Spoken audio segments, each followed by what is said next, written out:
Swag, can you help me with something? What was the year of your life? I don't care if it was when you were 8. I don't care if it was you were 24. Mm-hmm.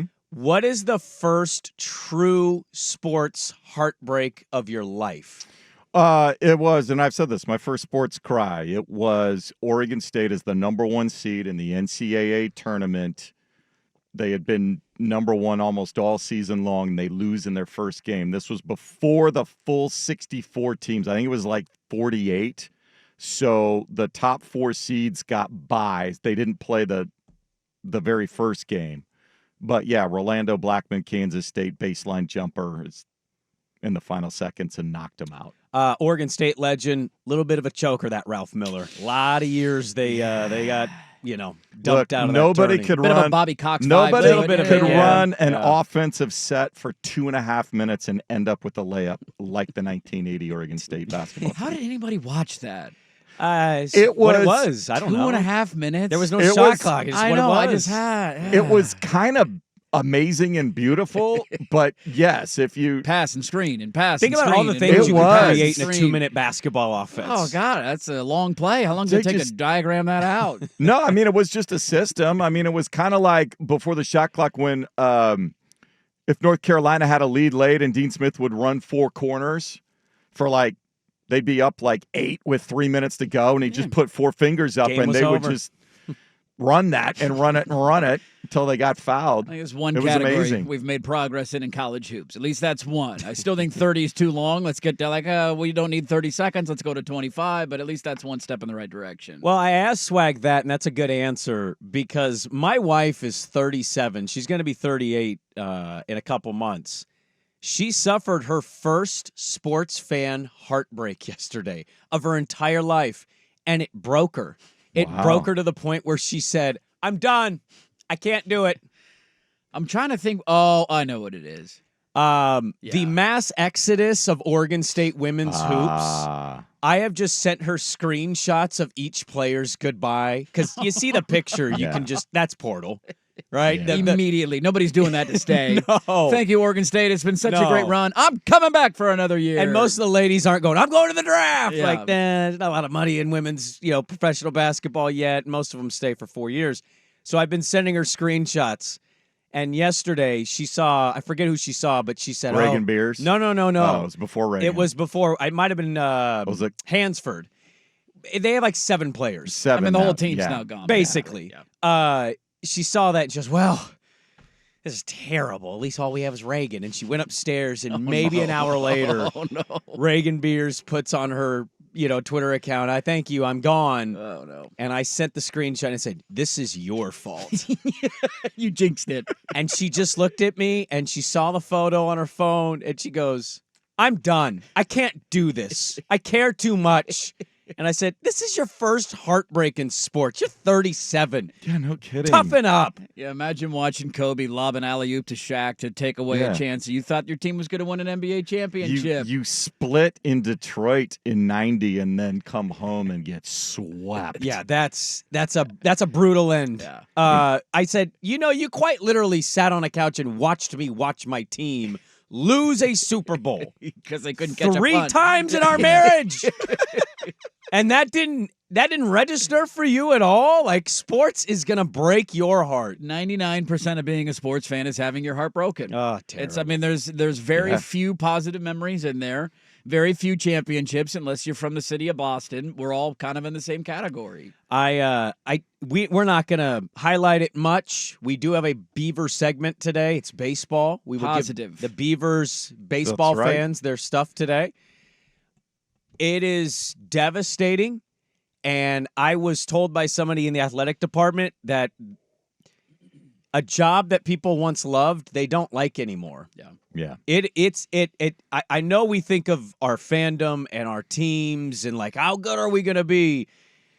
There are people that actually work in that athletic department that have to deal with all of this, and it is beyond depressing at this point. Yep. What's happened to that institution's athletic department? It feels like a death sentence, right? With what's happened over the last couple of months. I will reiterate what I've said about that team all along, and I know some people might disagree with this. I'm not trying to be overly critical of every individual decision, but the football players I get. You signed up to play Pac-12 football, your head coach left. Like, I understand it. There's a lot of NIL money in college football. The Jordan Pope move, I get. Your team sucks. They're not going anywhere. You want to play relevant college hoops for the maybe 1 year you have left. Totally understand it. This is the one that I have a really hard time squaring up. It's conference. We got that report that Donovan Hunter, the freshman from Medford, who was a stud for Oregon State, was going to lead them this year. She left, and somebody in Eugene at one of the stations, hopefully not the Dan Lanning report guy, He's in Tuscaloosa. said that it's conference. It's the conference next year, and it's the future uncertainty of where things lie right now. I would have gotten that maybe after one more season because I know the whole team wouldn't have been back for more than 1 year. But to me, I just have a hard time viewing it as an athlete. Like, if I was on that team, my mindset would be more like, we're going to show you we belong in the Power Five. Our whole team is going to be back. We just went to an Elite Eight. As I mentioned the last time when some of the big names entered the portal, like Gonzaga Women's Hoops is solid. They're in the WCC too. They were a 3 seed that made it all the way to the Elite Eight. Like, yeah. I get it long term, having serious ramifications for all of the programs, not having solid ground in what conference you're in. But in that instance where it's a whole collective, and they said all year, every interview they gave, it was about we're going to bring it all back. We should be all back together. Next year, we're going to be even better. Like, it was all about that. And then you get 2 days removed from your season ending. Your best player enters the portal, and then everybody else follows suit.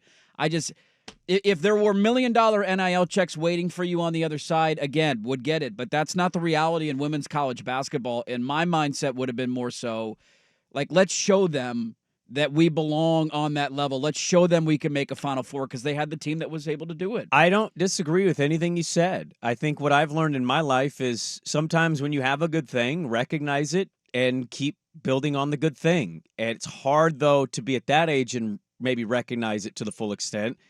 The only counter is that they would not really be on television much. And I know that that's not the end-all, be-all, but for that sport and for those women, sometimes being on TV and getting the exposure gets you the NIL money that most of the men in basketball and football tend to just naturally get because they exist. Yeah. So I don't know where all these players are going to end up. I haven't seen any intel on that, but it's depressing, man. It really is. There's a really weird feeling right now, and it sucks because it's also connected to our show. But you have never had Oregon State fans be lower than they are right now. And there's been bad years, there's been bad coaches, there's been bad moments. They have never been lower than they are right now. No. And in a lot of different cases, Oregon fans have never been higher. And there's never been a better feeling about the direction programs are going and the feeling about where they're heading. The worst part of it for Scott Ruick is he's done everything right. Everything right. There's nothing he can do. There's absolutely nothing he can do. Somebody asked me if I think he's going to leave. I'm like, I mean, I don't know. He loves Oregon State, but at this point, your whole team he built a team that went to the Elite Eight. Yeah. I don't even know. They all bounced 2 weeks after the season ended. I know. I don't know. I would hope he stays, but like at this point, he's so good. Like he can go get any job he wants. Yeah. Welcome to heartbreak as a sports fan at 37 years old. Took you long enough. And then she's quitting. She's like, no, I'm done. I'm out. I don't care about sports anymore. I mean, that's probably the right move. Yeah. It's nothing but heartbreak waiting for you, so you might as well get out now, you know? Yeah, your highest highs still get, defeated somehow. Yes. You're like, oh, okay, well, that was a waste of my time. That old team comes back, they lose in the Final Four next year. Guess what? More heartbreak. I guess the question is, when was your last moment of pure sports elation? Like euphoria. Bravos.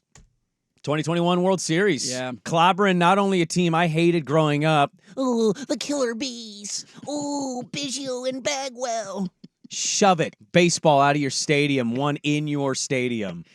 You cheaters. Can you start doing that in a Giants uniform? I'm waiting for one of those. He's hitting like $1.75. Oh, really? Yeah, he sucks. What the hell happened, man? We got all the good stuff. Sold us a bill of goods, dude. That's why we moved on. Cranking tank jobs in the World Series. I got all excited. Oh, man. None of that, man. Probably the Braves, 2021. My last. And the Niners they've been fun. They've been relevant, but it sucks to lose a Super Bowl. Yeah, the only thing they need to do is win a Super Bowl. Yeah. So the NFC title games don't quite feel the way that they used to. They still can, though. It's still great. There's still a lot of happiness with that. Great to be there, and they're in the mix. Yeah.